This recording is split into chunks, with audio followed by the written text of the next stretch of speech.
ఎమ్మెల్యేల అనర్హత అంశం హైకోర్టు ఆదేశాలపై స్పందించారు CPI MLA Kunamneni Sambasivarao. Party మారిన ఎమ్మెల్యేలు తమ పార్టీలను మోసం చేసిన వారే అన్నారు కూనంనేని. ఎమ్మెల్యేల పార్టీ మార్పు అంశంపై హైకోర్టు ఆదేశాలను స్వాగతిస్తున్నామన్నారు. పార్టీ మారిన ఎమ్మెల్యేలపై అనర్హత వేటు వేయడమే కాదు, క్రిమినల్ కేసులు పెట్టాలని డిమాండ్ చేశారు కూనంనేని సాంబశివరావు. మేమేమంటున్నామంటే అసలు పార్టీలు మారితే ఆటోమేటిక్ రద్దు అవ్వాలి.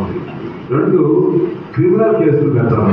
మోసం చూసేవా, మోసం చేసినట్టుగా వాళ్ళు వాళ్ళ పార్టీ మోసం చేయడం కాదు, ప్రజలను కూడా మోసం, నియోజకవర్గ ప్రజలు కూడా మోసం చేశారు. ఆ భయం కూడా ఉండాలి. ఒకసారి కూడా మేము చెప్పాము. మూడోది ఏమంటే కొంతమంది స్వేచ్ఛ ఉండాలి కదా. సో అది అప్పుడు ఏంటంటే డిఫెక్షన్ లా వచ్చిన ఉద్దేశం ఏంటంటే వాళ్ళు మాట్లాడైతే వాళ్ళకి అవకాశం ఉంటుందని అప్పుడు వచ్చింది. అంటే వాళ్ళు ఎప్పుడు ఒక పార్టీ తరఫు గెలిస్తే వాళ్ళు నియంత్రణలో ఉంటే అధినాయకత్వం భరించాలా అనే సెన్స్ నుంచి వచ్చింది. భరించాలా కాదన్నప్పుడు నీకు ఇష్టం లేకపోతే ఈ పదవికి రా ఈ సాగు చేయడానికి వీల్లేదు. అందువలన వాళ్ళని ఆటోమేటిక్ రద్దయ్యే అది కానీ అమలైతే సంతోషించే వాళ్ళు నేను కమిషన్